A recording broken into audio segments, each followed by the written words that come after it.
Buenas tardes, mi nombre es Josefina Miro Quesada, directora de Enfoque Derecho, portal web de actualidad jurídica de la revista Temis. A nombre de Enfoque Derecho y de Temis quisiera agradecerles a todos ustedes por participar de este evento, un intercambio de ideas denominado Versus. Saquen una hoja los controles de lectura en la enseñanza jurídica, donde expondrán ideas tanto Fernando del Mastro, profesor de los cursos de Ética y Derecho y Psicología, y el profesor Martín Mejorada, profesor de Derechos Reales y Garantías de la PUC. Poco antes de contextualizar el debate, quisiera aprovechar la oportunidad para invitarlos a que ingresen al portal de enfoquederecho.com, donde se abordan diversos temas de coyuntura jurídica, política, social, económica, y donde abordamos también entrevistas editoriales cada semana, proyectos como la Histeria Política, que hoy está abordando el tema de Derecho con Ciencias Políticas, que se publica semanalmente un video, y a su vez semanas temáticas donde abordamos artículos, entrevistas. Próximamente se inaugurará una sobre la semana temática del Mundial, a inaugurarse el día lunes. También organizamos debates como el que estamos coorganizando con la Comisión de Seminarios. Ahora sí, si desean saber más de Enfoque y de Temis, los invito también a participar del Acércate a Temis este jueves 19 de junio a las 12, acá también en el anfiteatro. En el anfiteatro Solesi, perdón. Y ahora sí, para terminar, les explico un poco cómo nace esta iniciativa. Se remonta un par de artículos publicados también en Enfoque Derecho el año pasado, donde se discute los controles de lectura sorpresa como una metodología de la enseñanza jurídica. A favor de esta postura está el profesor Martín Mejorada, y digamos con una postura un poco en contra vendría a estar el profesor del Mastro. Ahora sí, los dejo para que comiencen con las ponencias. La dinámica de la exposición será primero a cargo del profesor del Mastro.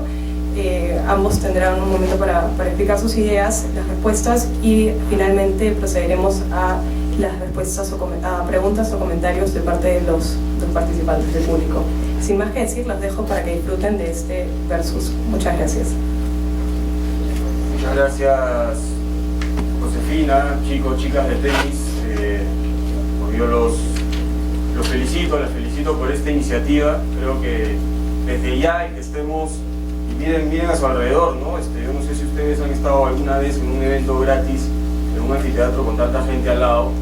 Yo nunca he expuesto acá ya antes y nunca he tenido, ¿no?, la oportunidad, el gusto de tener una audiencia tan amplia, ¿no? Entonces creo que ya es un triunfo el poner en debate, digamos, este método de evaluación, y que haya generado tremendo interés, ¿no? Creo que incluso hay un team del Mastro, team Mejorada, hay memes, ¿no? Nunca pensé estar en un meme, pero por ahí dicen que, en fin, ya tampoco vamos a entrar en esos detalles, pero bueno, creo que es un triunfo. Yo siento personalmente, además, que haya publicado un artículo que haya generado esto, personalmente a mí me hace sentir muy orgulloso. Y bueno, ya como vamos a iniciar, digamos, les voy a presentar mi postura sobre el tema. Son argumentos que en realidad no están en ninguno de los dos artículos, son cosas que vienen más del mundo de la pedagogía y de la psicología educativa, que creo que es importante tenerlos en cuenta, ¿no? Le agradezco también al doctor Mejorada por estar acá, por haber respondido el artículo, y por sus buenas ganas, digamos, de generar y estar en este debate, ¿no? Como yo digo, unos artículos, y lo digo con absoluta sinceridad, yo tuve la oportunidad de trabajar en el estudio Avendaño, donde el doctor Mejorada era socio, y tuve una oportunidad para trabajar con él, un tema de la ley orgánica del Poder Judicial, me acuerdo, y la verdad que fue una experiencia fabulosa, ¿no? Yo digo que en verdad ha sido una de las experiencias más interesantes, más motivadoras que he tenido como practicante, y creo que el doctor Mejorada para mí es uno de los abogados más inteligentes, más apasionados con el derecho con el que yo he trabajado. Creo que es para mí un honor, ¿no?, poder ahora compartir una mesa y debatir sobre este importante tema. Entonces, con esa breve introducción quiero comenzar, ¿no? Entonces, la evidencia empírica en pedagogía y psicología educativa demuestra que métodos de evaluación como el control de lectura sorpresa, y esta es la tesis que voy a defender hoy día, disminuye la motivación, disminuye el bienestar subjetivo. Todas estas cosas se miden, ¿no? En psicología, en pedagogía, todas estas cosas, hay investigaciones serias en las mejores universidades. Y lo más importante quizá, por eso está un poco más grande, afecta negativamente el aprendizaje. Entonces, la evidencia empírica pertinente, ¿cuál es? Vamos a ver varias diapositivas. Tuve que elegir algunas investigaciones porque son muy numerosas. Nosotros estamos un poco acostumbrados a pensar como abogados, ¿no? Eso es a lo que se nos entrena, a pensar como abogados.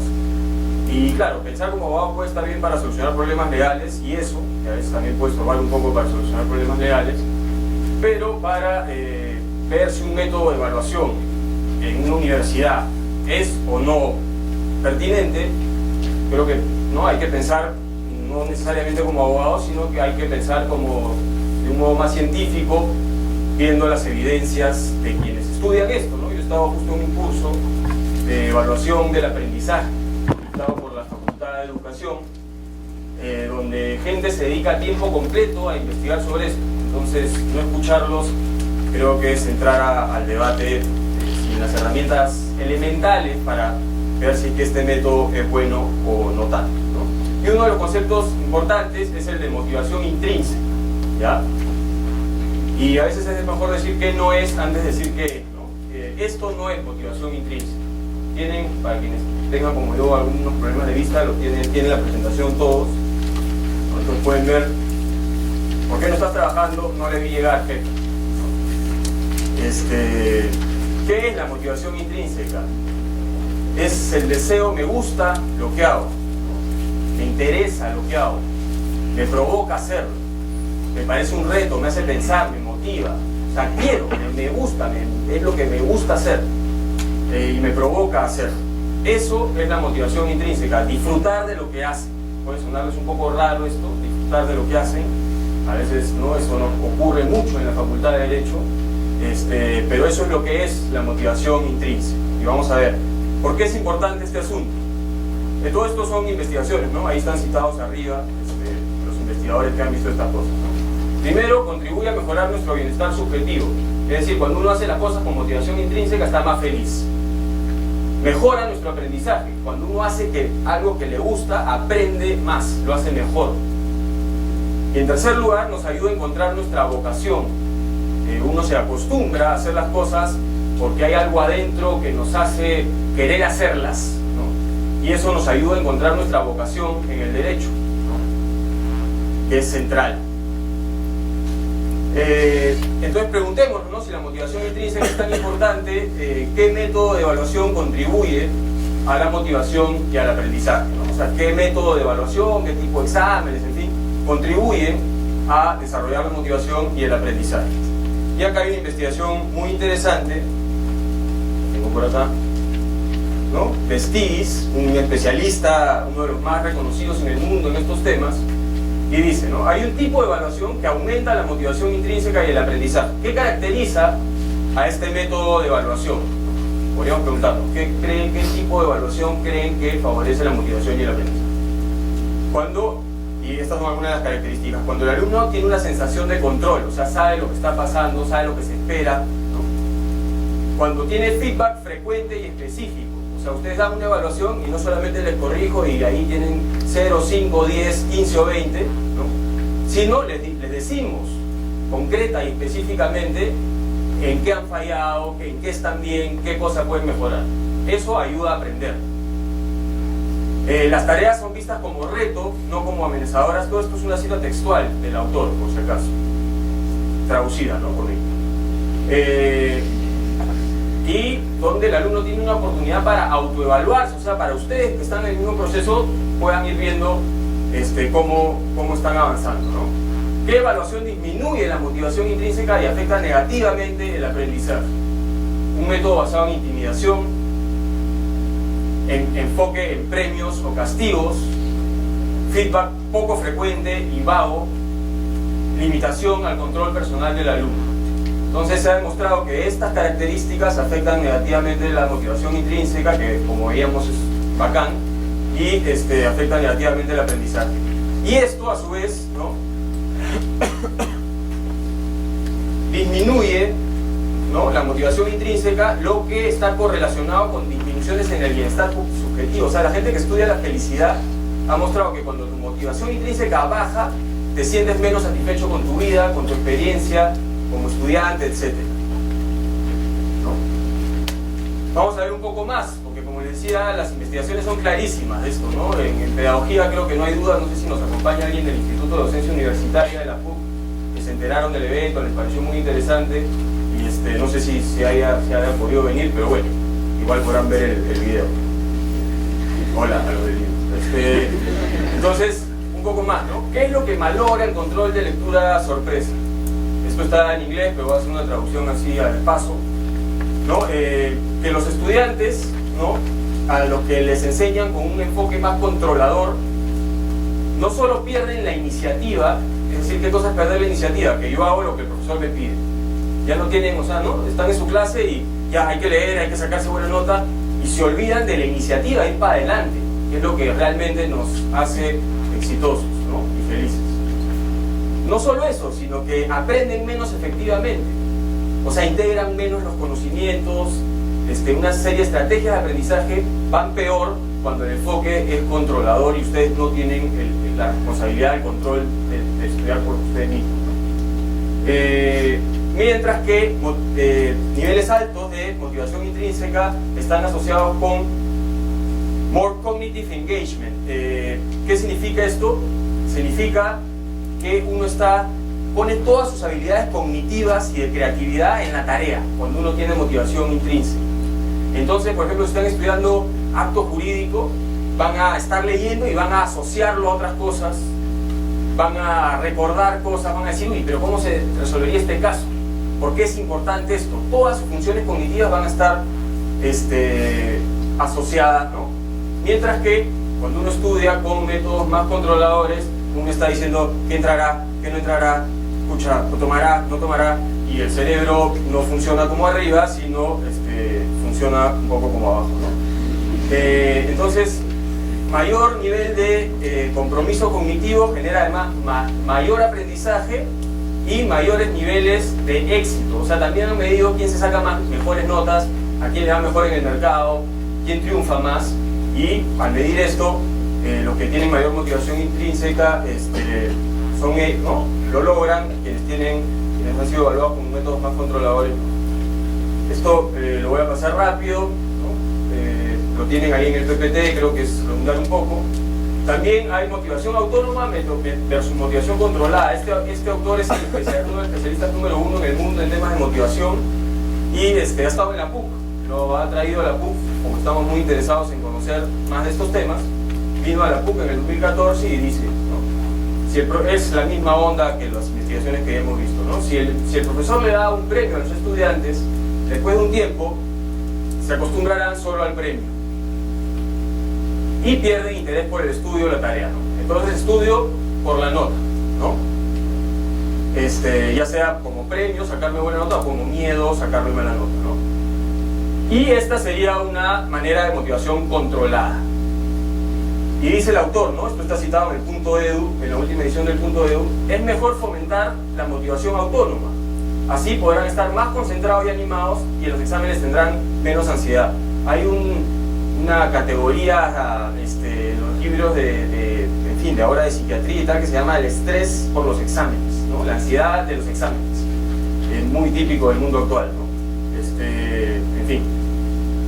Pero cuando se da una motivación controlada, solo se preocupan por probar que son inteligentes.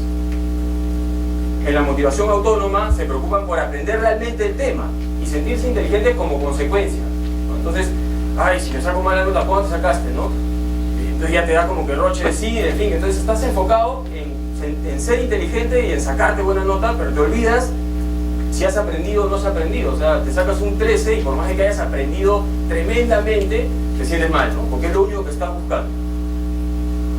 Ahora, vamos a ver un poco de neurología. También hay investigaciones de neurólogos sobre el tema. ¿Qué pasa en el cerebro? El cerebro funciona con energía, ¿ya? El cerebro es un sistema de energía, la energía fluye a través de las neuronas, se pasa de una a otra a través de la sinapsis, y así funciona el cerebro. Y todo sistema de energía es un sistema que racionaliza, no puede estar todo prendido al mismo tiempo. No todo se prende al mismo tiempo. Cuando se prenden las partes del estrés, de los nervios, de la ansiedad, las partes de las funciones cognitivas no se prenden. ¿No? Entonces, mucho control, estrés, ansiedad, disminuye la energía destinada al proceso del aprendizaje. Y discúlpenme, voy a poner algo más o menos extenso acá, pero quiero leerlo con ustedes porque es muy importante. Dice, ¿no? Varios estudios han revelado que las hormonas que se descargan en nuestro organismo cuando estamos estresados, preocupados o nerviosos, piensen cuando leen, ¿no?, deterioran una región del cerebro relacionada con las funciones cognitivas como la memoria y la orientación especial. Claro, por eso leen, se pueden sacar la nota que sea en el control y después ya no se acuerdan de nada, no lo han integrado, y no solo eso, sino que, o sea, afecta al cerebro ya como para siempre, ¿no? El cerebro, o sea, las cosas, los químicos que van en el cerebro se acostumbran a ir por ciertas rutas, ¿no? Como una aplanadora. Si la aplanadora siempre pasa aplanando la nieve por el mismo sitio, ya cuando le toque volver a partir no va a ir por el sitio donde está todo con nieve, va a ir por el mismo sitio. Entonces se acostumbran a estar estresados, a estar ansiosos, a no tener motivación intrínseca. Pero no solo eso, dice, ¿no? Ahora podemos comprender por qué cuando estamos estresados nos sentimos inseguros por la orientación espacial, ¿no? Lo que debilita también nuestro sistema inmunológico. O sea, también a nivel de salud física, ¿no?, esto nos genera problemas. Y pensemos en nuestra experiencia, ¿no? Cuando leen, ¿no?, o cuando están en la clase, digamos, ¿habrá control? ¿Me llamará? Entonces así, la parte que está su creatividad, su capacidad de pensar, no está prendida, pues. Está prendida la parte del estrés. Ahí está yendo la energía. Y hay que preguntarnos si es la energía que queremos cuando estamos en un salón de clase, ¿no? Pero también fuera de la clase. No voy a leer, creo que no va a haber control. Ah, bacán, bacán. Se están pagando para estudiar con su tiempo, con su plata, y no van a la clase que están pagando porque no va a haber control, ¿no? No hay control, no voy a clase. ¿Y qué entrará? ¿No? Es una lectura, la lectura de qué entrará, ¿no? Donde, bueno, está claro que no hay un aprendizaje muy bueno ahí, ¿no? Entonces, lo que creo que ustedes tienen que tener en cuenta, esta exposición está destinada a debatir, evidentemente, con el doctor Mejorada, pero también a que ustedes reflexionen, ¿no? A veces en los debates es o una postura o la otra, ¿no? Entonces, yo soy team del Mastro, soy team Mejorada, y es como que bacán decir de qué team eres, ¿no? Pero no se preocupen de qué team son, preocupense de qué creen, ¿ya? Y son estudiantes universitarios, están descubriendo su pasión, están estudiando su profesión, es algo central. Entonces, ¿cómo creo que cómo creo que debería ser la aproximación?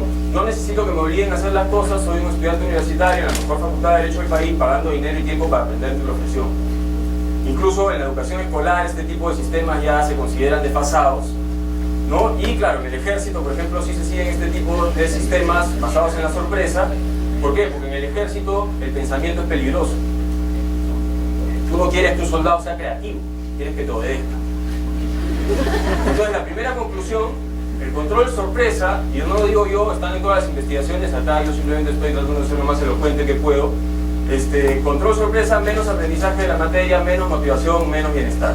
Entonces, ahí hay una preguntita, que en verdad es una preguntaza, que es la siguiente, ¿no? ¿Qué gran cosa justifica tener controles de lectura sorpresa si afectan el aprendizaje de la materia, disminuyen la motivación y disminuyen el bienestar? Entonces yo tengo ahí, ¿no?, algunas posibles respuestas, que algunas están en el artículo del doctor Mejorada, pero bueno, vamos a evaluarlas, ¿no? Uno puede decir, oye, pero la vida es estresante, ¿no? Entonces yo digo, bueno, ok, entonces hay que aprender a vivir estresados, mientras más estresados mejor, ¿no? Y en verdad no se trata de vivir estresado, sino de aprender a comprender y manejar nuestro estrés. La exposición frecuente al estrés afecta negativamente nuestra capacidad para manejarlo, nos acostumbra a vivir estresados, ¿no? Malogra nuestro cerebro, como hemos visto, y más, ¿no? Entonces, los controles de lectura de sorpresa por sí mismos no ayudan en nada al tema del estrés, solo aumenta los químicos estresantes en el cerebro y promueven que el fluido químico, bueno, lo que acabo de decir, ¿no? Hay otros modos mucho más fáciles de solucionar esto, ¿no? Yo me he certificado para aplicar este indicador de personalidad, lo he hecho en la consejería, ¿no? Acá hay algunos alumnos que han pasado por la consejería, Y de hecho uno de los alumnos que está presente, no lo voy a mencionar, me dijo: nunca he estado tan poco estresado en una etapa de finales como después de la consejería, porque con el MBTI conoces cómo actúas cuando estás estresado, qué estrategias puedes hacer para bajar el estrés, ¿no? Otra, ¿no? Todo es incertidumbre en la vida. No realmente, ¿no? En el derecho, por lo que yo sé, bueno, yo he practicado muchas veces, tengo amigos que me cuentan, ¿no? Muchísimo, en el derecho la constante son los plazos, ¿no? Entonces hay más plazos que sorpresas. O acaso a alguien le dicen: bueno, audiencia sorpresa, la audiencia está programada. Lo central es aprender a organizarnos con los plazos. Y para eso también hay estrategias individuales. No necesitas basar todo tu sistema de evaluación en desarrollar una cosa que ya hay mecanismos, pues, ¿no? En algunos casos sí hay que reaccionar frente a los hechos sorpresivos. Por ejemplo, te llama un cliente, el jefe te pregunta algo, pero la pregunta es si eso justifica todo un sistema de evaluación. Entonces hay que aplicar ahí, yo creo, el análisis de proporcionalidad. El fin es legítimo, sí, saber reaccionar, ¿no? El medio conducente yo creo que no, ¿no? El control de lectura sorpresa, si genera estrés, ¿no? Equivale a tener más estrés, y cuando uno esté más estrés está más inseguro. Cuando alguien te pregunta algo, cuando alguien te agarra por sorpresa, tú tienes que estar seguro, tienes que conocerte a ti mismo, no tienes que ponerte así. Y ponerte así es lo que ocurre cuando hay métodos de evaluación basados en el control. Y es lo menos gravoso, yo creo que no afecta el aprendizaje, ¿no? Se puede lograr con entrenamiento específico, el MBTI, simulaciones. Uno puede decir es necesario para seguir el método activo, ¿no? Pero el método activo se basa en Sócrates, el método socrático, y ahí está Sócrates. ¿Y qué dijo Sócrates? Education is the kindling of a flame, not the feeling of a person. ¿Qué quiere decir eso? Que la educación es avivar el fuego que tiene dentro del alumno, no llenarlo de contenidos. Además, el método activo, o sea, Sócrates nunca tomó un control de lectura sorpresa, ¿no? Además, el método activo, ¿qué busca? Promover el debate y la capacidad para reaccionar, mostrar la importancia de la construcción grupal del conocimiento y reconocer el valor de escuchar, estar conectado, no atemorizado. Eso es un método activo, aprender a debatir con gusto. En Estados Unidos nadie toma control de lectura sorpresa, y de ahí nos hemos copiado el método, y nadie toma control de lectura sorpresa, ni siquiera hay evaluación permanente. Cuando se basa en la angustia, además, ha sido fuertemente criticado y cuestionado. Bueno, otra cosa es si no leen, no se puede enseñar. Yo diría, si no leen y cada vez leen menos, quizás sea necesario cambiar el método de evaluación que nos ha llevado a esta situación. Se lee más, yo creo que no hay evidencia, ¿no? Quizá algunos leen más como para repetir en clase un poco, pero otros pierden el interés y conforman y sobreviven sin esforzarse, ¿no? Y sí hay evidencia de que aprenden menos, ¿no? Entonces, el debate real y fructífero requiere motivación. Los grandes maestros aprendieron así, ¿no? O sea, nuestros grandes maestros aprendieron así. Yo creo que no todos los maestros toman control sorpresa, no todos tenemos que ser como los grandes maestros, ¿no? La vida cada vez está más abierta a sus innovaciones. Sí, solo para acabar con una, ¿puede ser? O ya lo dejo para después. Lo dejo para después, entonces hay más, ¿no? Hay varias. Muchas gracias, profesor. Ahora procederemos a la exponencia de ideas del profesor Martín Mejorada.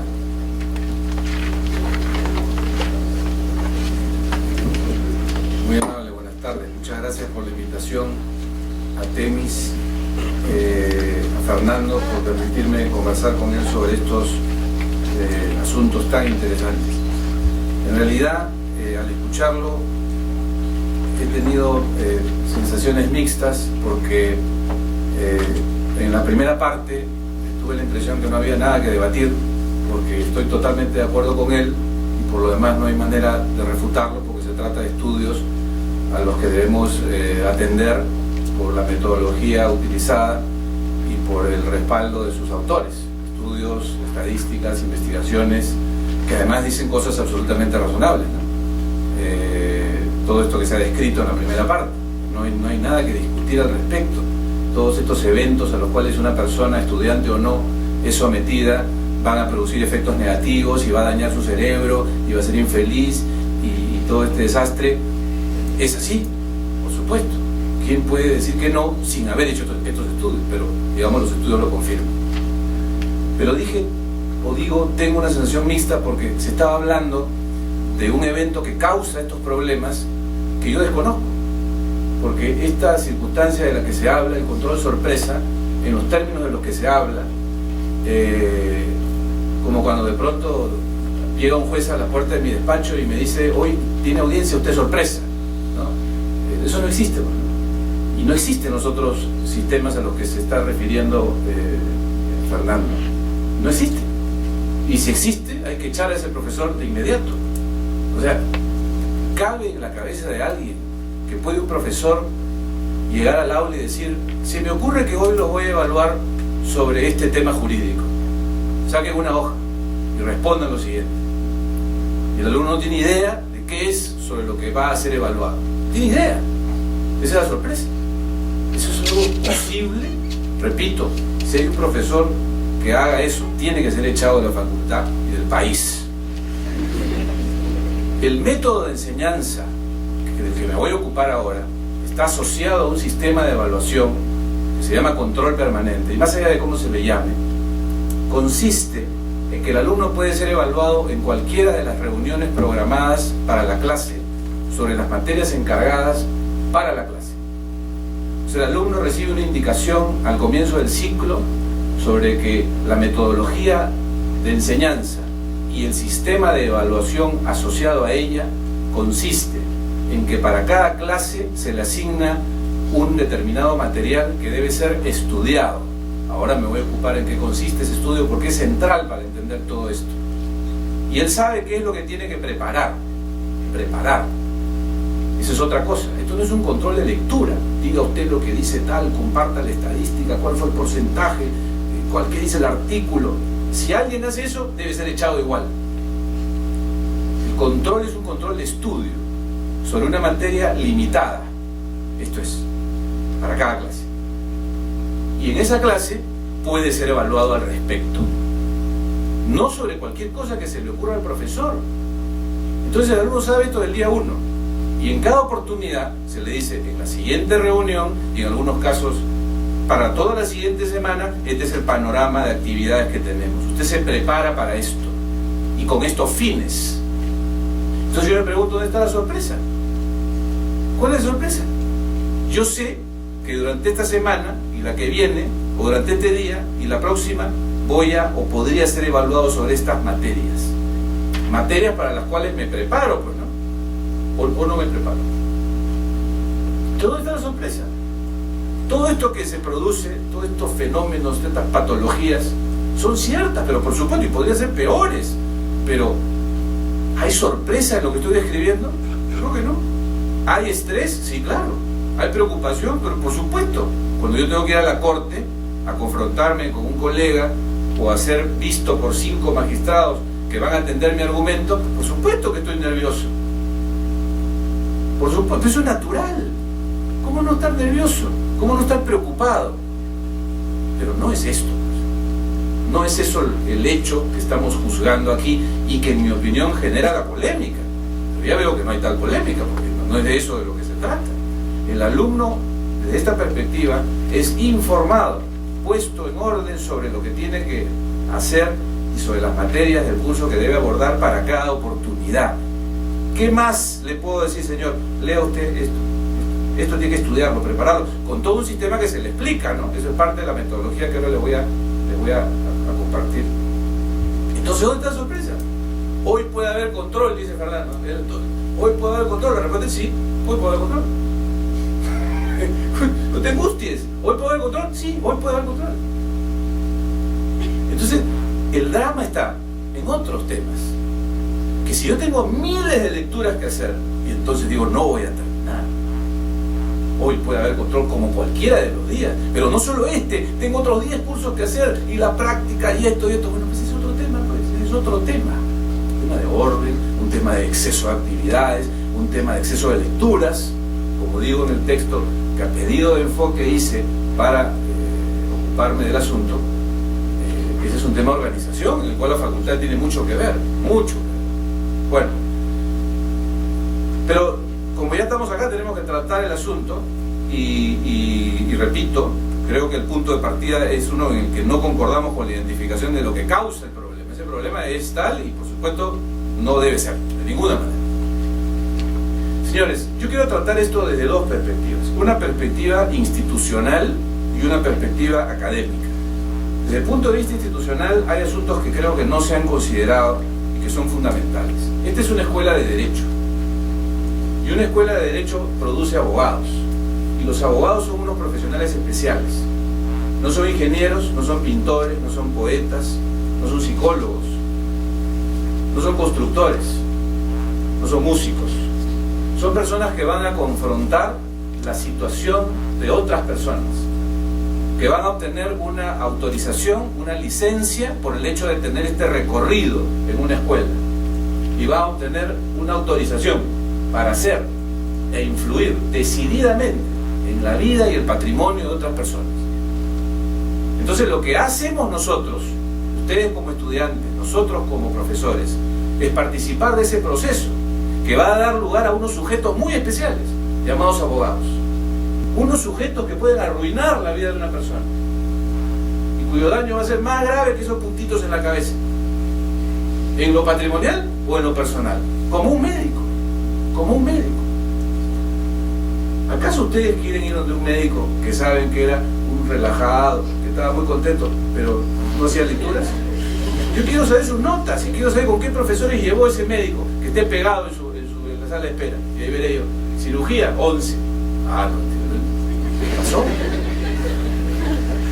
Entonces la universidad tiene una responsabilidad en lo institucional. Formar profesionales absolutamente competentes. ¿En qué? ¿En música, en psicología, en arte? No, en derecho. En derecho. Muy bien. ¿Es posible entonces discutir sobre la metodología de enseñanza y sobre su sistema de evaluación prescindiendo de lo que es el derecho, que es aquello en lo que estamos involucrados? No estamos estudiando un asunto inocuo, un asunto que solo nos haga felices a nosotros, que nos tiene que hacer felices, por cierto, pues sería absurdo creer o sostener que alguien haga cosas que lo fastidian o que lo molestan. Derecho. ¿Qué es el derecho? Parece una pregunta tan general en esta misma aula, donde estudié filosofía con Fernando Trasini. El derecho tiene dos componentes. Un componente que es el dato, la norma, la jurisprudencia, lo que se dice para el sistema jurídico, y otro que es el comportamiento de los sujetos destinatarios. Esos dos componentes andan en permanente interrelación para construir el derecho. No tengo estas estadísticas, pero créanme cuando les digo que esto es así. También después de siglos de investigación científica sobre los alcances del derecho, de nuestra ciencia, porque también he escuchado decir con sorpresa que pues estas son cosas científicas, como que el derecho no lo es. El derecho es una ciencia, tiene un método, tiene un fin, y es eso, lo dado por el ordenamiento, por el Estado, por su sistema en sus diferentes fuentes, y los comportamientos de los sujetos. Esas dos cosas están permanentemente en dialéctica, lo dado y el comportamiento. Nadie puede decir que sabe derecho solo si sabe la norma, y nadie sabe derecho si solo sabe el comportamiento. El derecho es la mezcla de las dos. En otras palabras, el derecho es el caso aplicado, el impacto sobre el comportamiento social respecto al sistema jurídico. En esa interrelación permanente se construye el sistema legal. Eso estudiamos en la escuela de derecho, esa interrelación, esa construcción permanente. Entonces, el profesor de derecho, en mi opinión, no es el que les enseña el dato, lo dado. Eso lo pueden leer, para eso no hace falta sino saber leer. Ni es solo el que les enseña el comportamiento, él es el que los involucra en ese proceso dialéctico, es quien los hace participar del caso. Esa es la enseñanza del derecho. Creo que más intensa en algunas materias que en otras, en las que yo dicto, que son de derecho económico. Esto es esencial. Por eso es que la enseñanza de derecho es la enseñanza de casos, no es la enseñanza de la lectura y la doctrina y lo que dice y el cuadro, es la enseñanza a través de casos. Ese es el método activo. El método activo no es el método socrático. Sócrates no hacía casos, Sócrates así te enseñaba a pensar con pequeñas preguntas y respuestas. Sócrates no enseñaba derecho.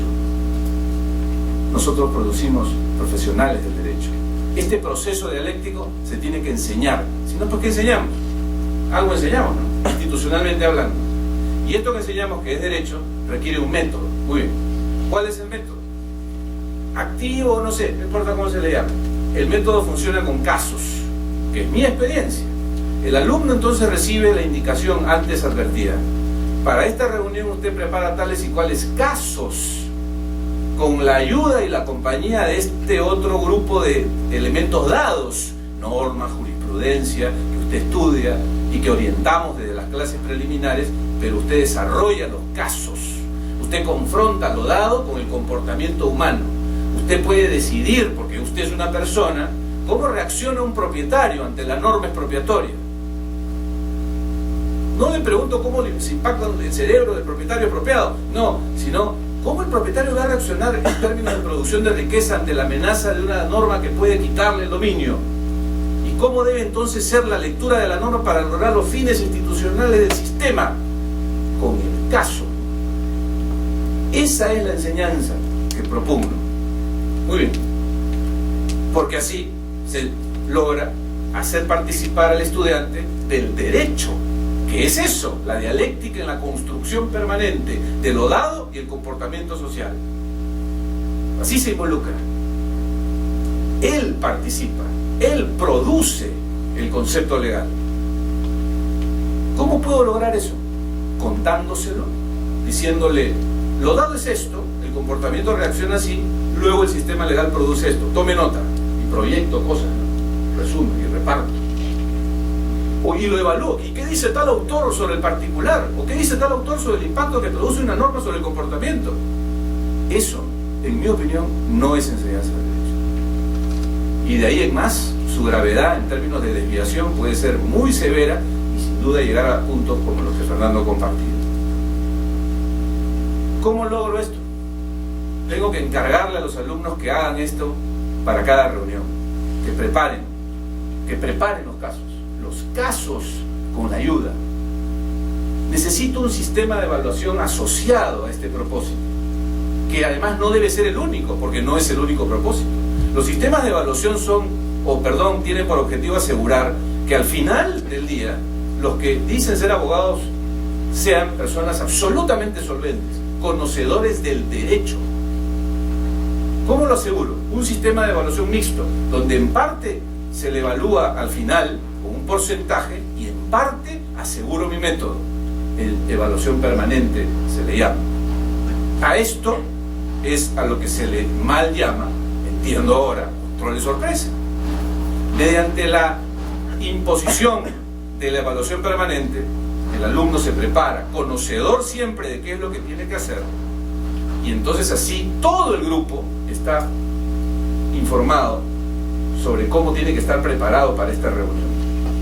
Porque lamentablemente, señores, algo que Fernando o alguno de ustedes me diga de otra manera, no hay manera de participar en este proceso de enseñanza del derecho si no han preparado los casos. Y si no preparan los casos, no hay clase, porque el método funciona así para lograr enseñar derecho, no para satisfacer el interés del profesor, ni mucho menos. Entonces, en resumen, hay en lo institucional la necesidad de producir abogados con un impacto sobre la vida social muy grave, y por tanto esto no es un juego ni es un asunto de relajo, esto es un asunto de responsabilidad institucional. Y enseñar derecho supone saber qué es el derecho, y el derecho es un conjunto de cosas dadas desde el ordenamiento y un examen de su impacto sobre el comportamiento. Ese examen, esa mezcla, esa dialéctica solo se puede conocer, creo yo, bien participando de ese proceso dialéctico, y esa es la clase de derecho. El alumno va pensando como abogado, el alumno va haciéndose un jurista, pero para que eso funcione el alumno tiene que ir preparado. Como para ir al entrenamiento de carreras hay que ponerse zapatillas y el tipo va sin zapatillas, pues no puede correr, no le sirve al entrenador. Se necesita que estén en esta preparación de los casos de manera permanente. La evaluación es una herramienta. La evaluación no va a decir si son mejores o peores alumnos. Esa es mi experiencia. Créanme, pues hace 23 años que dicto esto. Los alumnos terminan participando todos. Estoy hablando por mí, yo no estoy defendiendo el método, como se le llame, de los profesores de la facultad. Los alumnos terminan participando activamente, interesadísimos. ¿Asustados? Por supuesto. ¿Quién no va a estar asustado? O sea, que lo raro sería que uno no esté asustado. Que las lucecitas no se prendan cuando estoy en la luz roja, cuando tengo miedo de llegar tarde, pero por todas las razones, es natural y nos forma también. Por cierto, ese no es nuestro rol, ¿no? El rol del profesor de Derecho no es formarlos en aspectos tan íntimos. La facultad y la universidad hace bien en tener profesores tan competentes como Fernando para ayudarlos a través de los métodos que al respecto existen, y está muy bien porque por cierto puede haber dentro del grupo personas que necesitan ayuda y qué bien que la tengan, y la universidad debe proporcionarse, pero eso creo que no tiene que ver con el método, eso tiene que ver con situaciones particulares que por supuesto hay que atender. Bueno, eso es lo que tenía que decir por lo menos ahora. Gracias al profesor Martín Nicolás. Ahora procedemos a el profesor Fernando del Mastro de la réplica. 15 minutos. Ok, a ver, yo estoy en desacuerdo, ¿no? En total desacuerdo, o sea, por eso les decía, pensar como abogado es entretenido, ¿no? Porque uno puede argumentar cosas que están fuera de la experiencia, ¿no? Ustedes, cuando preparan los casos, ¿por qué los preparan? Cuando leen, ¿por qué leen? Cuando están leyendo y no saben si en esa clase, claro, saben que en cualquier clase va a haber control, pero no saben si en esa clase va a haber control, en esa clase igual puede haber sorpresa, no, es el rango, donde se ve la sorpresa nomás, ¿no? ¿Por qué leen? Si ustedes leen porque están motivados a preparar el caso, bacán. Pero si ustedes lo que hacen es leer porque puede haber control, entonces todas las investigaciones se aplican, toditas se aplican. Yo hice una pequeña investigación y le pregunté a los alumnos con qué asociaban los controles sorpresa, y más del 80% lo asociaban con la palabra miedo. Entonces sí generan miedo, pues. Es irrefutable. De repente a algunos no, pero a los que no les generan miedo es porque su tipo de personalidad les permite o hasta les gusta el riesgo o lo que fuere, ¿no? Entonces todas las investigaciones son absolutamente pertinentes. La mejor prueba es la experiencia. O sea, que ustedes piensen por qué leen, ustedes piensen cuál es el efecto del control de lectura sorpresa en ustedes. Esa es la mejor prueba. Además, hay que leer las investigaciones, ¿no? Antes de decir qué es lo que dicen, hay que leerlas. Y cuando uno lee las investigaciones, los métodos que se comparan son justamente esos, ¿no? Hago preguntas y el que no ha leído, si uno no ha leído, control. O si muchos no han leído, control, ¿no? Y hago preguntas. ¿Y cómo se sienten ustedes en esa clase? ¿Bacán? ¿Cómo se sienten ustedes en la clase? ¿O están diciendo me llamará o no me llamará? Si están diciendo me llamará o no me llamará, si están mirando el brazo del profesor a ver si tiene un sobre, si están haciendo eso, su cerebro está pasando todo lo que se ha dicho ahí. Y me emociono porque ustedes piensen si están motivados o no están motivados, y qué rol tiene el control, ya no digamos de lectura, porque claro, si es de lectura por lo menos sé que es la lectura, pero si es de cualquier cosa, en fin, ¿no? Los métodos que se ha dicho que generan buenas cosas son los métodos donde el alumno sabe qué cosa le van a evaluar y cuándo se la van a evaluar. Eso es lo que dicen las investigaciones, las pueden revisar. Ahora se habla, ¿no? Se habla de, en la pedagogía, ¿no? ¿Qué es lo que genera las buenas cosas? Bueno, esto también es todo pertinente, ¿no? ¿Qué es lo que genera, ¿no?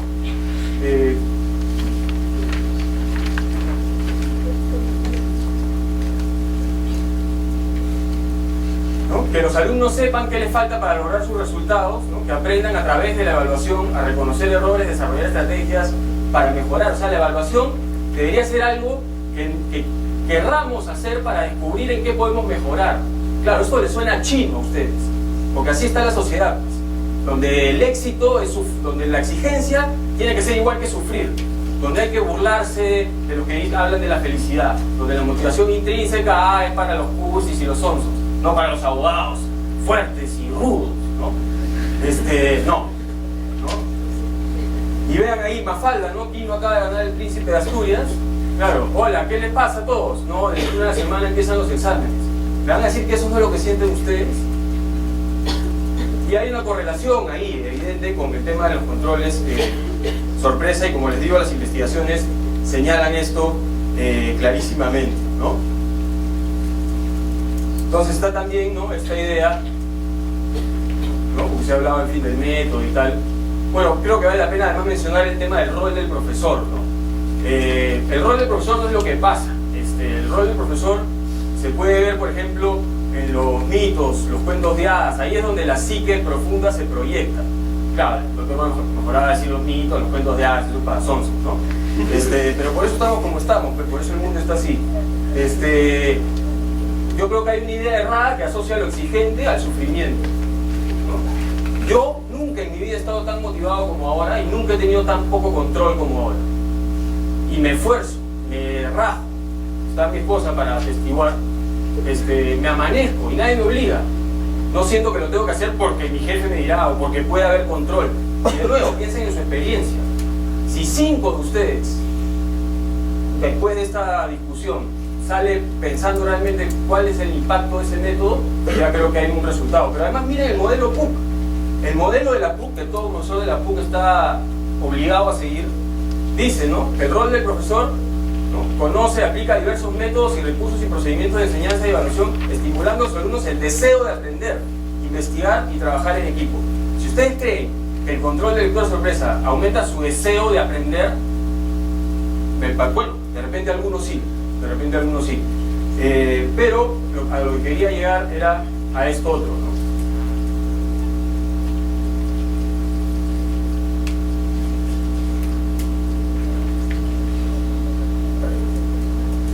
Sí.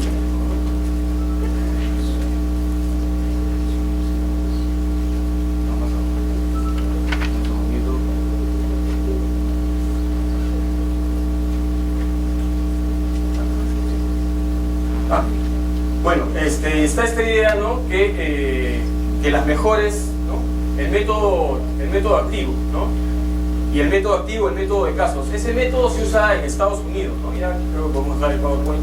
Ese método activo surge en Estados Unidos, y los que han escrito sobre esto y los que han desarrollado el método son la gente en Estados Unidos, y nadie piensa en la mejor universidad del mundo. Yo he estado en Duke, que es una de las mejores del mundo. Nadie lee porque le pueden tomar control, por eso no hay ningún control sorpresa. Uno se prepara, se organiza, y la gente tiene una motivación adentro que los lleva a mejorar.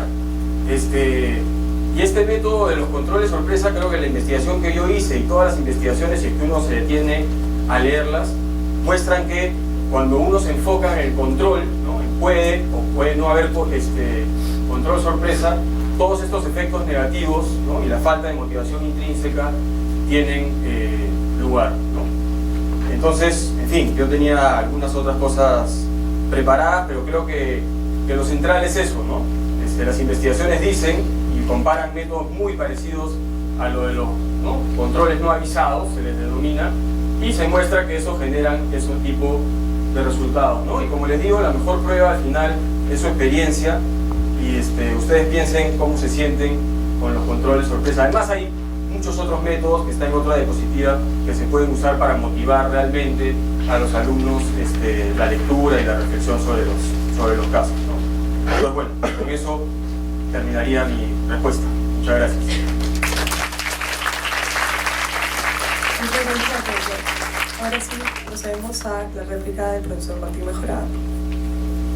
Muchas gracias. En realidad no he querido expresar ni a través de ninguna de las cosas que dije previamente burla o sarcasmo sobre quienes sostienen la necesidad de que la vida sea feliz.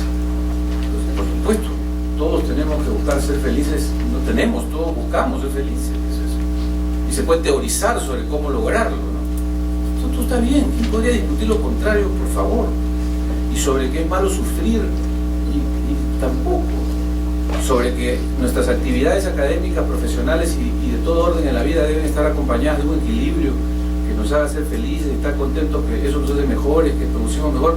Pero por supuesto, o sea, por eso digo, toda esta explicación científica de información y tal son elementos de sentido común. No requieren un respaldo de trabajos de campo. Lo que yo estoy tratando de defender es que lo nuestro es especial, lo nuestro es derecho, es una ciencia que requiere una capacidad especial en las personas.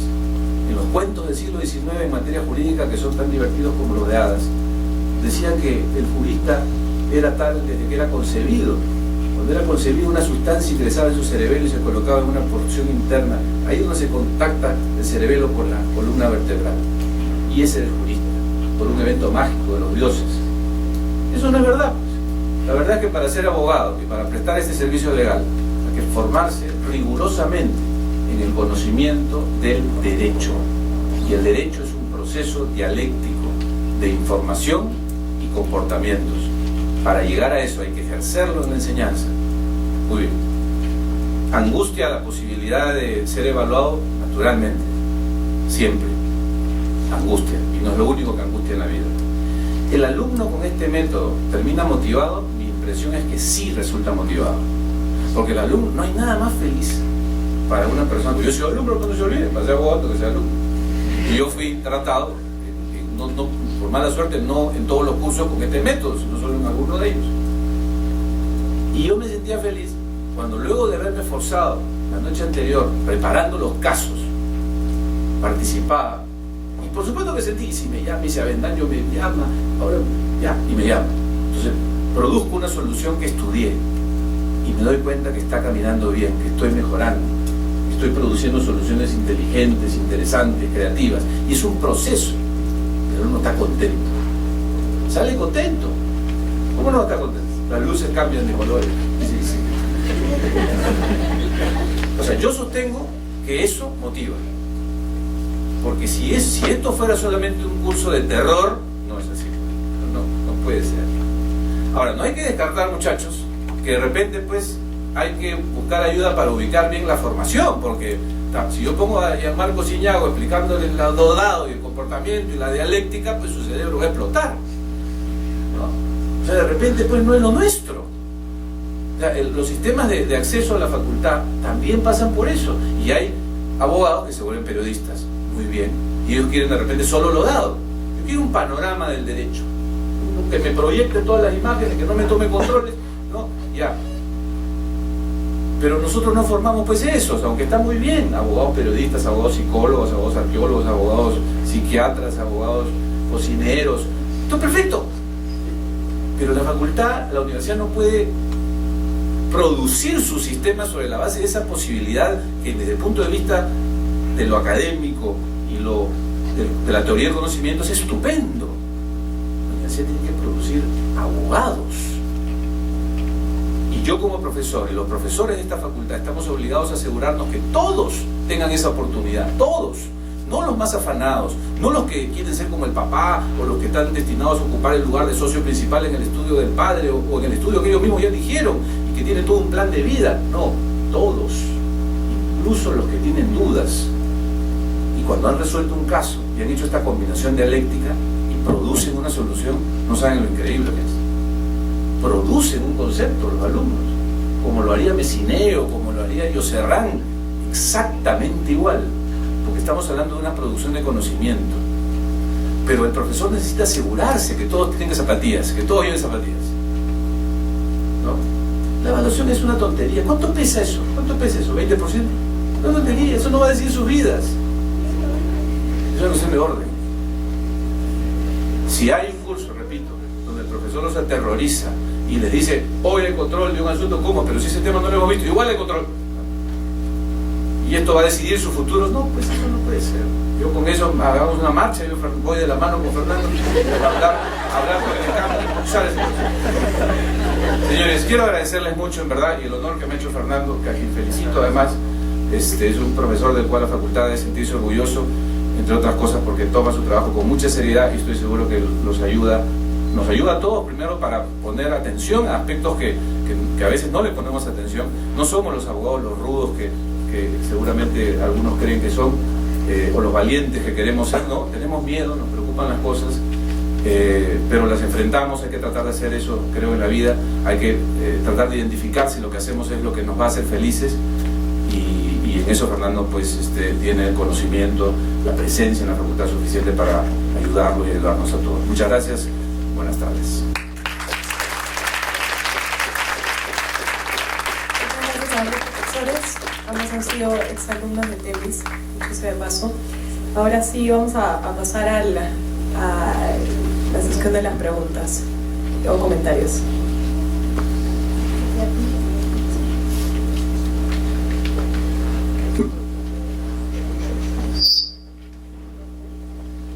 Gracias. En primer lugar, en verdad agradecerles a los dos porque el debate ha sido muy interesante. En segundo lugar, decir antes que no soy abogada, o sea que eso ya es un sesgo, soy psicóloga. Sin embargo, estoy de acuerdo en primer lugar con el hecho de que sí, existen muchísimas variables que determinan el bienestar subjetivo o no en el abogado. Pero sí, en algún momento el doctor Mejorada mencionaba sobre lo importante que es generar buenos abogados, producir buenos abogados. Sin embargo, el método no es el único. Yo sí creo en la posibilidad, no solamente que están aprendiendo derecho, sino también que están aprendiendo filosofía del derecho. ¿Desde qué paradigma? ¿Desde dónde van a sentarse a pensar? Y yo creo que un método de evaluación permanente, mediante controles de lectura, no va a llevar necesariamente a ese objetivo que es crítico. ¿Desde dónde me paro yo? Desde el modelo económico para hacer un entendimiento del derecho. Tener una comprensión clara. Entonces sí, si estás constantemente expuesto, atención, que sí lo genera y está probado, un control de evaluación permanente o control sorpresa, como lo vayas a llamar, no necesariamente va a generar mejores, no vas a poder garantizar mejores abogados. Yo creo que una clase donde se disfruta del conversatorio, donde la persona es invitada a participar, va a generar que, claro, se disparen todas estas sinapsis y finalmente puedas lograr un pensamiento creativo. Yo me acuerdo de esta película, perdónenme la falta de cultura, pero Erin Brockovich, ¿se acuerdan? Ella no era abogada, ¿y quién fue la creativa en el caso? El abogado estaba sesgado con la forma de pensar de esa manera. Esta es la única manera de llegar a una solución. Y fue la secretaria la que tuvo la idea. Vamos por este lado, tengamos pensamientos paralelos. Y yo creo que la Facultad de Derecho no solamente está diseñada para generar buenos abogados que piensen como abogados, porque hasta pensando como abogados, como bien dijo Fernando, es peligroso. Porque empiezas a llenarte de herramientas en las que ya no tienes donde como pelear y no ver de las cosas de otra manera. Y yo creo que sí se necesita un pensamiento paralelo, una forma de pensar alternativa, y eso se puede generar en las clases a partir de métodos inductivos o deductivos. Gracias. Muchas gracias. Ay, ¿es un comentario o va? Ah, okay. Yo la felicito además por tu presencia siendo psicóloga, es muy especialmente útil, pero justamente pues, yo creo que hay una confusión sobre cuál es el objeto de la crítica. Eso que has descrito tú como un proceso en el cual el alumno debe ser crítico, el alumno debe ser participativo, ese es el método. El alumno prepara un caso, o sea, un caso es un evento de la vida real, una confrontación ficticia o real, confrontada con la información legal, y el alumno produce una solución o varias, y va al aula y la cuestiona y la confronta con sus demás compañeros y produce una solución general y abstracta. Ese es el proceso. Entonces el proceso es justamente el que tú dices. Tú estás describiendo con lo que nadie puede estar de acuerdo, y yo no estoy de acuerdo, con un profesor que llega y le dice: ¿qué dice Yoserrán sobre el concepto de propiedad? Jamás aplicaría yo una fórmula así para enseñar derecho. Y si la hay, creo que es sumamente cuestionable. Por lo demás, agradezco también tu intervención sobre que no hay, pues, como en nada, mucho menos en derecho, un solo método. Hay muchas maneras de acercarse a un mismo fenómeno, psicológico, económico, histórico, antropológico. Y la enseñanza no es más que una manera de abordar, una forma de conocer. También ahí hay maneras de hacerlo. A lo largo de los 20 años que dicto, he ido mutando este procedimiento. Y sí, buscando siempre que el resultado sea mejor, buscando también el hecho de que la propia universidad nos pone en una situación y el país nos pone en una situación que no era la de hace 20 años. Antes de 20 años ingresaban 50 alumnos por ciclo a la Facultad de Derecho.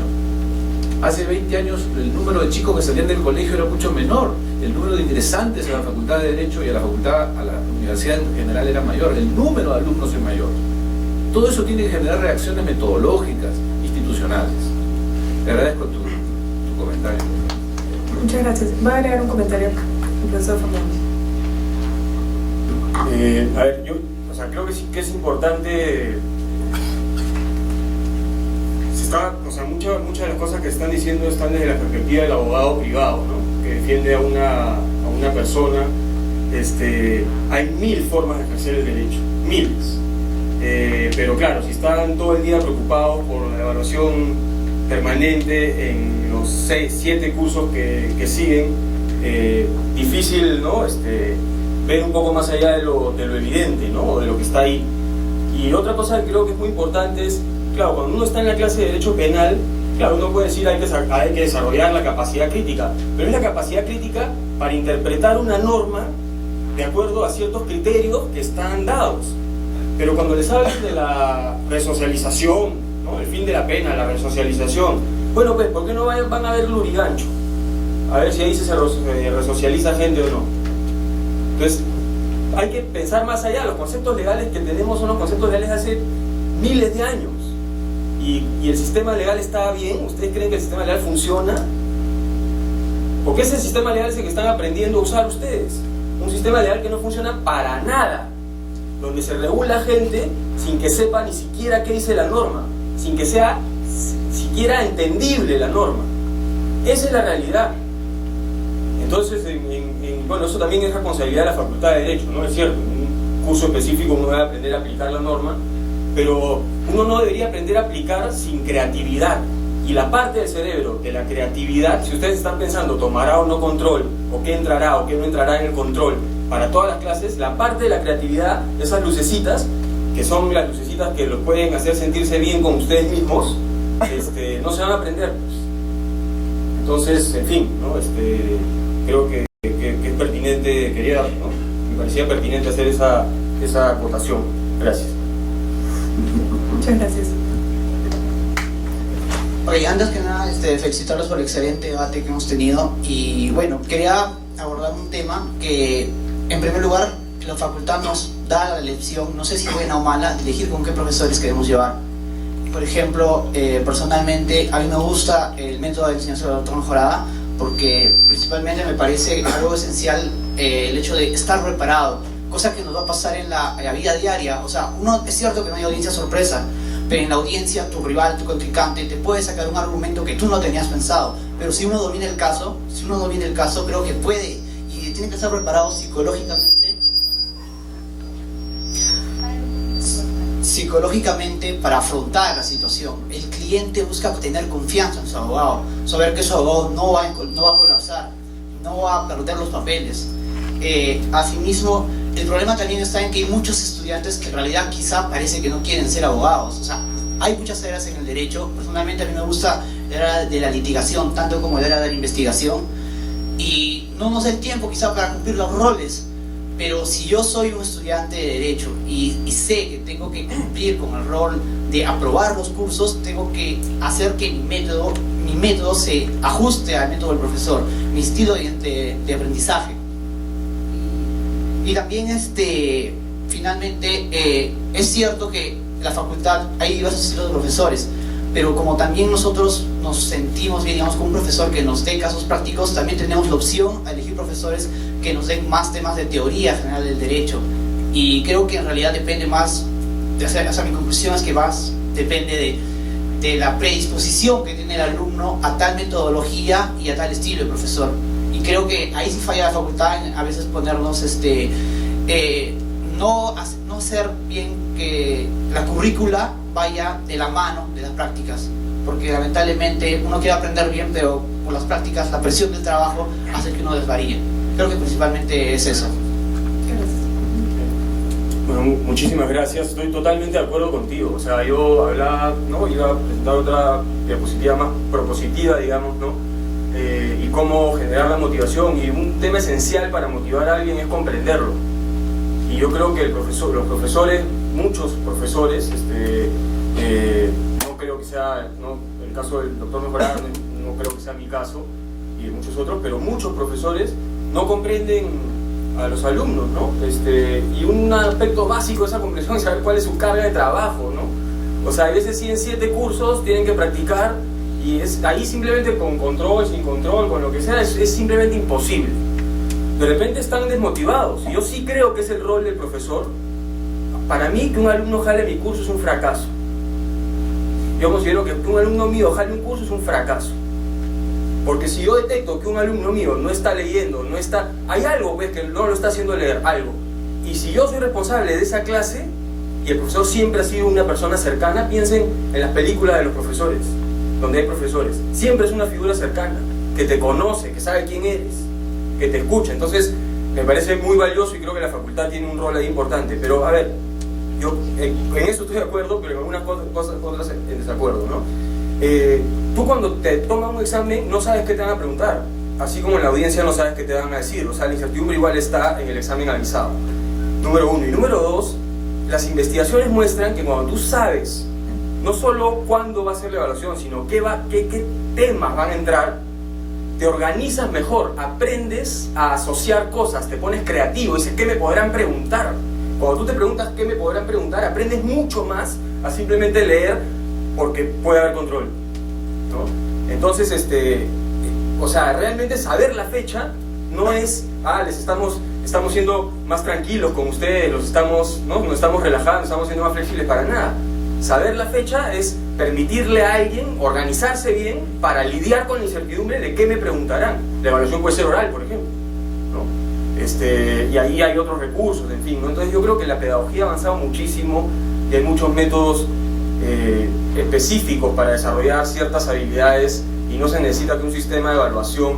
La evaluación cumple un rol central en la educación, es herramienta esencial del método, la evaluación. Y lo principal en la evaluación es eso, que ustedes sepan en qué han fallado y cómo llegar al punto al que deben llegar. Y un control que ni siquiera se revisa, que ni siquiera te dan comentarios, yo creo que no cumple esa finalidad, ¿no? Hola, buenas tardes. Felicitaciones por las exposiciones, me parecieron maravillosas. Pero justo el doctor Mejorada dijo algo que me sentí súper identificada, que yo también llevé el curso con el doctor Jorge Aventaño y yo también veía las lucecitas y me sentía sensacional cuando estaba preparada y participaba y estaba bien. Pero no había un control sorpresa y no me había preparado a la clase porque había una evaluación que podía suceder, sino por esto que entiendo que es lo que ha explicado Fernando, que sentía yo motivación intrínseca y me preparaba para cada clase las lecturas que quedaban para cada clase. Cosa que cuando sé que puede haber una evaluación, así me encanta el curso, ya siento que pasa esta fase de lo que entiendo es la motivación controlada y realmente mi motivación o mi iniciativa disminuye de una manera notoria y ya no es lo mismo haber leído porque quiero prepararme para la clase, porque quiero participar y quiero aprender. Me estoy preparando por todo eso también, pero esa incomodidad y esa angustia que puede haber control realmente sí afecta mi capacidad de prepararme en casa, de estudiar y de leer. Entonces yo creo que lo que usted aplica en sus clases es sensacional y es el método adecuado, pero yo creo que es completamente posible excluir el tema de que pueda haber un control, sino simplemente dar que la gente se prepare para cada clase y participe. Es más, incluso que ahí juega un rol súper importante la nota de participación. Y no es necesario que pueda haber una evaluación, porque como bien usted dice, alguien puede no haber entendido los conceptos y puede haber estudiado y le puede haber dado 1000 vueltas, llega y hay control, pero no había entendido bien. Y por eso es importantísimo, o sea, tener y saber qué te van a tomar y cuándo va a ser para que tú puedas aclarar tus dudas, qué sé yo, bueno, más o menos por ahí. Bueno, muchas gracias. Quiero aprovechar para volver a insistir en que el método no es sorpresa en realidad. Sabe el alumno qué debe preparar para cada... Sí, me dije, me confunde porque se vuelve sobre el tema de qué sorpresa no sabe qué hay para cada reunión, sabe qué hay que preparar, no hay sorpresa, ¿ya? El tema más interesante de lo que tú acabas de decir, eso me voy a ocupar, porque efectivamente estás describiendo un proceso de sensaciones que pueden no todos sentir o algunos de ellos sentir. Entonces aquí yo quiero apelar nuevamente al tema institucional. Hay personas como tú, como varios de los que están aquí presentes seguro, que tienen esta motivación intrínseca que se produce por el mero hecho de que la materia les apasiona, el profesor logra al transmitir los casos o al comentarlos al involucrar a los alumnos en el sentimiento de participar del proceso educativo. Pero no todos son así. Y yo temo que muchos no son así. Entonces, ¿qué tenemos que hacer con ellos? Pasarlos todos a un proceso previo de motivación, convertir al profesor en unas clases aparte para lograrlo, hacer este proceso algo más lento. Entonces, tiene que haber una manera de involucrar a todos. Y es un proceso, y les voy a contar mi experiencia. Mis mejores clases son aquellas, yo tengo 12 controles de estos durante el ciclo, 12, inadvertidos. Mis mejores clases son aquellas cuando de pronto ya va a terminar el ciclo y pregunto a mi asistente, ¿cuántos controles vamos? 3. O sea, se nos ha pasado el curso y no hemos tomado controles porque no ha sido necesario usar la herramienta. Entonces los alumnos han logrado la motivación intrínseca en los términos de Fernando, o en los términos científicos como el asunto se trata, y no fue necesario tomar los controles. Pero yo no puedo dejar librada la posibilidad del proceso educativo institucional a que eso pase, porque los alumnos tienen que ser evaluados, aprobados o desaprobados, tienen que seguir en este proceso o no, o interrumpirlo, o revisar. Cada vez que son evaluados al final de la sección tiene que decírseles cuál es el error o cuáles son las posibles soluciones. Por cierto, el derecho, para los que no son abogados y están presentes, el derecho no hay pues una sola respuesta, hay varias posibles respuestas, varias lecturas. No se va a juzgar, usted no entendió el concepto, no, son aplicativos. Por eso es que yo no entiendo o proscribo o discuto los métodos en los cuales me pregunten qué dice tal autor, qué dice el artículo tal, cuáles son los elementos conforme al autor tal. Eso no podría ser parte de un control, eso se generaría una angustia insuperable, digamos. Estoy hablando de aplicación, coincido plenamente contigo, pero no pierdan de vista que el sistema y este proceso es un proceso institucional aplicable a todos, que se debe procurar que todos se vayan incorporando, ¿no? Y para eso hay que de alguna manera buscar algún ajuste. Ojalá no fuera necesario evaluar a nadie, ojalá todos asistieran a las clases porque les gusta el tema y uno saliera con la convicción de que los que saben de acá saben derecho, pero no es así. Tienen que ser evaluados en un proceso en el que se busca que haya satisfacción, que la pasen bien, ¿no? Que no se angustien en demasía, pero es eso, no más me parece. Buenas tardes. Fernando señalaba que lo mejor prueba es la experiencia, pero lo curioso es que en los salones donde se aplica el método activo y los controles son sorpresa, hay un mayor número de participación de los alumnos. En aquellos casos en los que no existe tal método de control sorpresa, la participación es menor. Creo que en estos casos de mayor participación, en general la clase se beneficia, es más enriquecedora. Hay diferentes opiniones, diferentes comentarios. Definitivamente, lo ideal sería llegar al sistema que tú comentas, pero lamentablemente eso implica ya una reforma educacional de mayor estructura. Esto ya no es un tema que escapa a un curso, no escapa a la universidad, ya es un tema incluso de educación primaria y secundaria. Entonces, tenemos una realidad. La realidad es que el grupo de alumnos, si es que no tiene un control de lectura sorpresa, lamentablemente no se prepara y entorpece no solo su aprendizaje, sino entorpece el aprendizaje de la clase en general.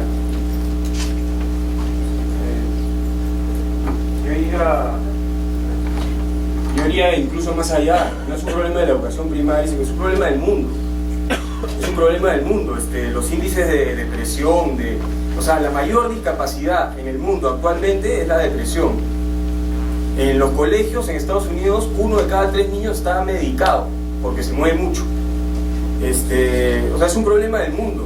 Es un problema del mundo, sin duda alguna. Y la pregunta es ¿qué hacemos nosotros? Pues, porque tomar estos controles, que más allá si al inicio de la clase se dice puede dar control en cualquier momento, igual la sorpresa está clarísima, ¿no? O sea, en una clase puede o no puede haber. Si hay, ¿no? Uno se sorprende. Entonces, eso a mí me parece claro, pero o sea, creo que el problema central es de fondo. Por eso yo escribí este artículo, porque al final, que haya o no haya, y estos sistemas, está demostrado en las investigaciones, si uno las lee, son parecidos, muy parecidos a los métodos que se comparan, generan todos estos perjuicios. Entonces, podríamos por lo menos frenarlo o disminuirlo, y hay métodos, ¿no? Podemos conversar. Yo tenía una diapositiva sobre qué métodos pueden servir. Ahora, tú dices, claro, en la clase donde hay control sorpresa va a haber gente que, sin duda, si yo les digo a todos ustedes, si no leen 30 soles para la próxima semana, les corto la mano, quieres que alguien no va a leer, es lo mismo, pero a una escala menor, es exactamente lo mismo. Y yo creo que para eso, a nivel inconsciente, que es lo que dije en mi último artículo, yo cuando me paro en una clase y no hay alumnos, que pasa poco frecuentemente, pero cuando me paro en una clase y no van los alumnos, o hago una pregunta y no me responden, me afecta la autoestima. Yo me conozco a mí mismo, pues, y me afecta la autoestima, me siento mal. Entonces es un método bien conveniente, ¿no? Tenerlos ahí. Puede o no puede haber control, ¿no? Y eso no es una patología, ¿no? Las patologías tienen su definición y podríamos hablar también de eso, pero es simplemente una falta, un tema de autoestima que se aplica mucho, ¿no? Entonces, no sé, eso es lo que diría, ¿no? ¿Pregunta? Sí, yo quería hacer un comentario sobre la motivación intrínseca, porque creo que es a lo que se apunta, ¿no?, con la enseñanza, y se ha reconocido la importancia, ¿no? Pero a la vez, cuando se ha hablado de esa felicidad que te trae el reconocimiento del profesor, ¿no?, de Avendaño, que te dice bien, ha respondido bien, o de tu 20 en la nota, es preocupante, ¿no? Es preocupante que al final, en la práctica, lo que nos da felicidad son esos reconocimientos y no en verdad, y eso justamente creo que es preocupante porque te nubla y no te deja ver que al final, y te lo va a dejar ver de repente cuando ya va a ser muy tarde, cuando ya eres un viejo de repente un poco infeliz porque no te diste cuenta de que tu profesión no fue la que debió ser, porque esas pequeñas felicidades que te dan, esas pequeñas satisfacciones por el reconocimiento del profesor o del 20, no son en verdad una motivación que es intrínseca, ¿no? Y que en verdad, claro, extrínseca, y que en verdad no nace de ti, y al final va a hacerte darte cuenta de que no estás contento, ¿no? Entonces yo creo que la enseñanza, por el método que plantea Fernando, va también dirigido a esa motivación y no a las pequeñas felicidades de reconocimientos de fuera, ¿no? Gracias. Bueno, sobre eso, pues, yo sí quiero decir algo, ¿no? Porque el hecho de aceptar los estudios científicos y tal, yo creo que en ningún caso autoriza que se juzgue la manera de ser feliz desde fuera.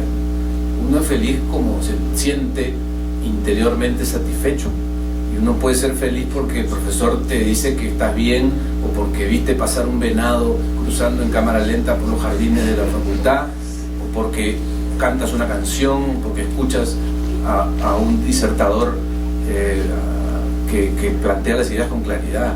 Creo que ahí hay que tener cuidado, porque en realidad tampoco puede dirigirse desde la ciencia psicológica o desde ninguna cómo un ser humano debe ser o encontrar su felicidad.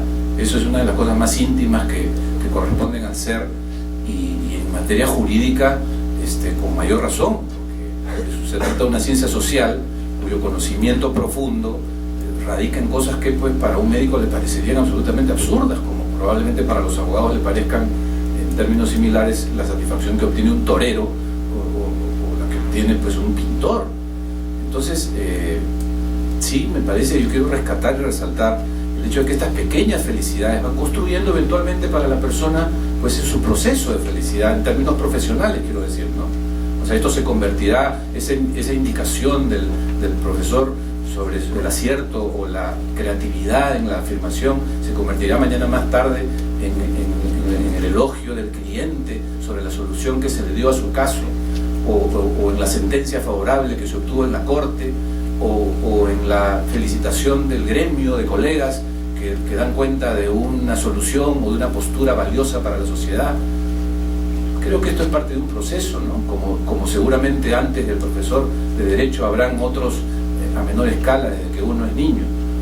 Pero en todo caso es una cosa muy íntima, creo, y que es algo complicado pretender que desde fuera se pueda juzgar, por supuesto sin ofender a quienes procesan esto de un modo científico o que intentan hacerlo.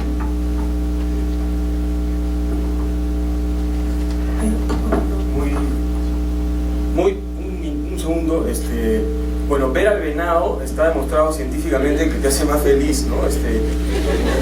La mayor causa, una de las variables, la parrilla. No, la carne al contrario, la carne te hace infeliz, también se ha demostrado. Y matar al venado también, pues, ¿no? Si no, miren quién no llora con Bambi, ¿no? Pero más allá de eso, hay muchas investigaciones que demuestran que el vínculo con la naturaleza nos hace estar más satisfechos. Hay una explicación psicoanalítica para eso, pero bueno.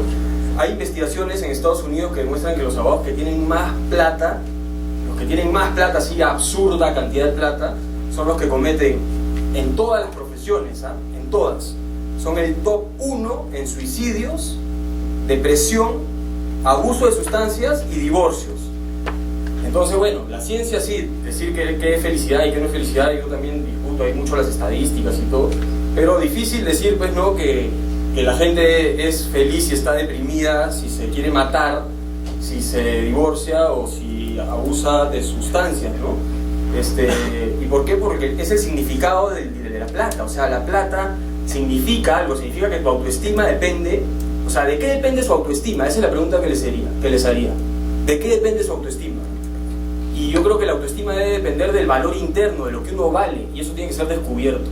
Pero si uno se acostumbra a hacer cosas porque el resto dice que, no solo perdemos la oportunidad de conocer nuestro valor interno, sino que nos acostumbramos,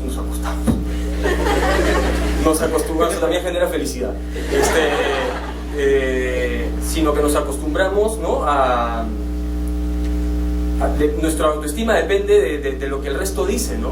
Y eso puede ser bien peligroso, aunque yo estoy totalmente de acuerdo con el doctor Mejorada, que cada quien decide cómo es feliz, ¿no? Pero ser feliz siendo uno mismo creo que es más feliz, ¿no?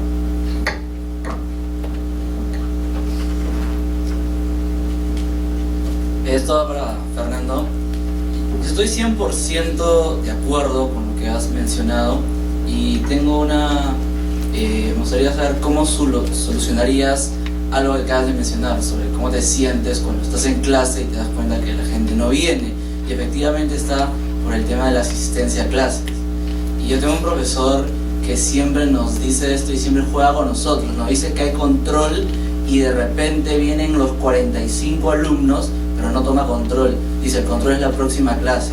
Y él dice claramente, se dan cuenta, ustedes mismos se dan cuenta, cuando no anuncio control no viene nadie, y cuando digo que hay control vienen todos. Entonces voy a seguir jugando con ustedes para que efectivamente vengan. Y él dice, yo realmente me preparo para dictar una clase, no vengo acá y empiezo a contar lo que se me ocurre en el día.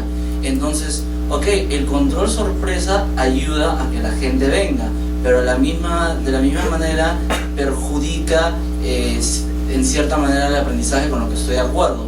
Entonces, ¿qué solución se te ocurre a ti para que no haya control de sorpresas, pero que de la misma manera la gente venga? Porque no solamente le afecta a los alumnos, también le afecta al profesor. De acuerdo, ahora yo, ¿qué hago? Una pequeña acotación. Para los que vayan a preguntar, por favor, sean muy breves, que queda poco tiempo. Igual para los ponentes. Gracias. A ver, yo qué hago cuando no hay gente en la clase. Yo soy genuino. Yo creo que la profesora, Dios. La relación profesor-alumno debe ser un vínculo, ¿no? La relación profesor-alumno debe estar basada en un vínculo cercano, desde mi punto de vista. Entonces, cuando yo veo que la gente no ha ido, les digo cómo me hace sentir. ¿Por qué no? ¿Por qué no me pueden conocer a mí? Si van a estar 4 meses conmigo en parte importante de su vida. Entonces yo digo lo que, ¿no? Y hay teorías sobre eso, ¿no? La teoría de Student-Based Education de Carl Rogers, el fundador de la psicología humanista, se basa en eso. Y créeme que la gente leía en su clase y creo que ni siquiera tenía evaluación. Entonces ser genuino, ¿no? Y hay muchos métodos, ¿no? Podemos conversarlo. Evaluation for Learning es la tendencia, ¿no? Que genera más motivación intrínseca y tal. Y yo les diría igual, está en su cancha, ¿no? O sea, está en su cancha al final el asunto, ¿no? Entonces, ¿no? Citando al doctor Mejorada en su artículo, decía, saquen una hoja y piensen qué es lo que quieren hacer, qué es lo que quieren lograr, qué es lo que necesitan, ¿no?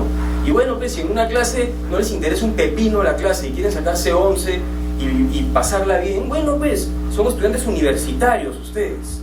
No están acá para que nosotros pongamos métodos para que lean. Si quieren leer, lean. Si no quieren leer, no lean.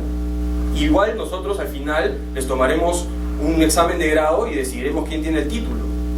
Pero si pueden estudiar perfecto desde su casa, sabiendo bien qué cosas se evalúan, cuáles son las lecturas y todo, ya pues, eso es lo que pasa en Estados Unidos. Hay gente que no va ni una clase en Estados Unidos y es la primera de la promoción.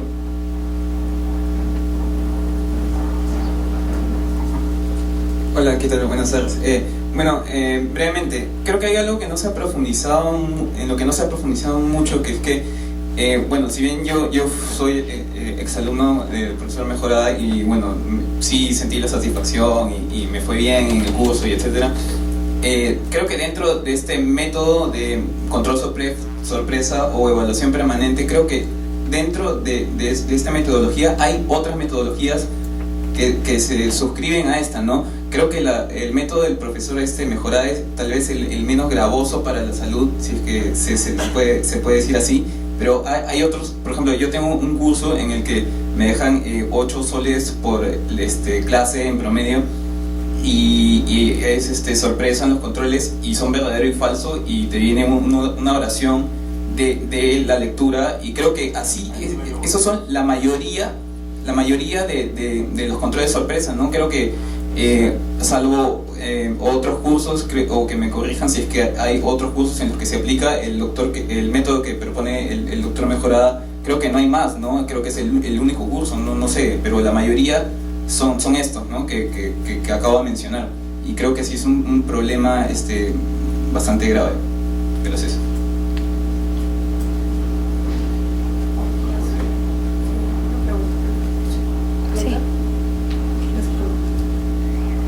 Buenas tardes, mi nombre es Elizabeth Chiullare.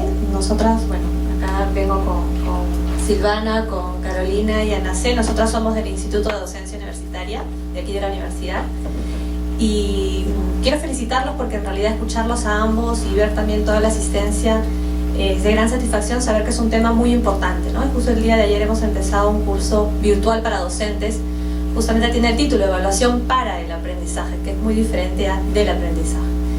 Y quiero decirles que estoy de acuerdo con ambos, ¿no? Y coincido en que creo que no se está debatiendo sobre un mismo objeto, ¿no? Porque el profesor Mejorada, por ejemplo, menciona el método de estudio de casos, ¿no? No es el método propiamente de control sorpresa, ¿no? Que definitivamente estoy de acuerdo contigo, Fernando, que el tema del control disminuye definitivamente la motivación intrínseca, y tú lo has explicado bastante bien, lo cual no tendría yo por qué aumentar allí.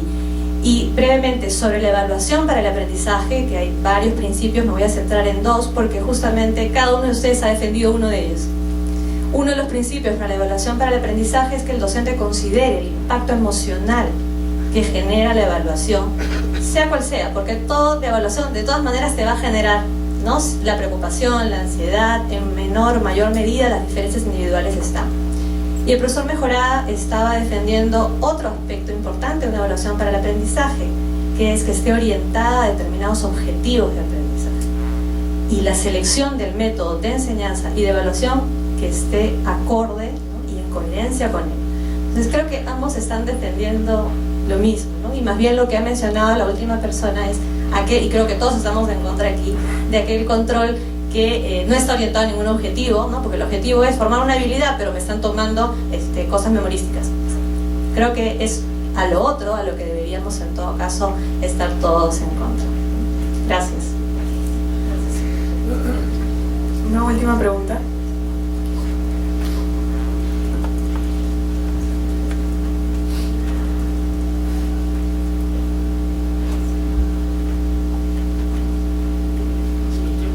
Un comentario bien breve con respecto a la felicidad y la definición que ustedes daban, ¿no? Digamos, la felicidad sí siempre se entiende como algo intrínseco, como algo personal de la decisión personal de la persona.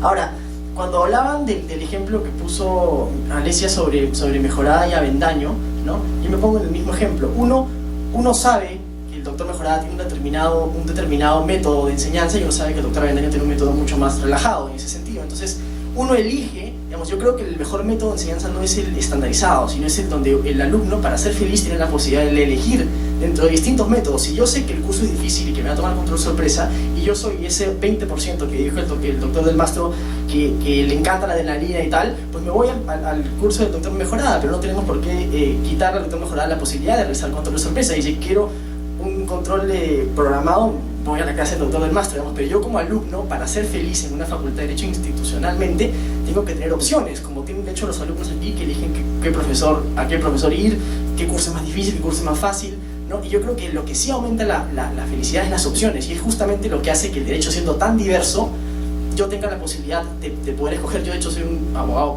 poquísimamente abogacil, hago periodismo, y entonces, claro, yo trato de ir a los cursos. Si no me interesa el derecho penal, me voy al curso fácil de derecho penal. Hoy tengo un curso dificilísimo en derecho penal donde me van a exigir un montón y me van a tomar otra sorpresa, me voy a uno fácil, ¿no? Y eso me hace a mí más feliz y me complementa como estudiante de derecho. Entonces creo que ambas deben existir, ¿no? Es lo que quiero decir. Gracias. Sí, muy breve, de acuerdo, ¿no? De acuerdo. Ahora, habría que ver cómo ustedes eligen con quién llevar un curso, ¿no? Cómo ustedes eligen dónde practicar, porque ahí también hay diversas cosas sobre las que se podría debatir, ¿no? Muchas veces no es un tema tanto de evaluar realmente a profundidad, sino, oye, si no te metes con tal profesor, no eres nada, ¿no? Que eso también existe, yo lo he visto clarísimamente. Yo tengo mucho contacto con muchos de ustedes y sé más o menos qué es lo que se suele decir, qué es lo que suele impactar, y entonces eso nos abre también a otro tema, ¿no? Pero de acuerdo contigo, o sea, si se conociesen bien los métodos y tal, uno al final podría más o menos tomar una decisión.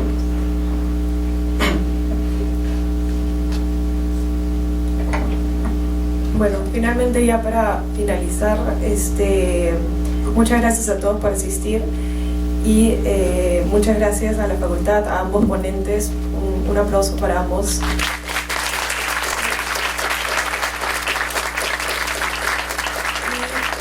Terminar, bueno, agregando o recalcando de que para mayor interés sobre TEMIS, la Asociación Civil de Derecho, pueden acercarse el día jueves 19 de junio a las 12 en el Solesi para el Acércate a TEMIS. Muchas gracias a todos por asistir y nada más.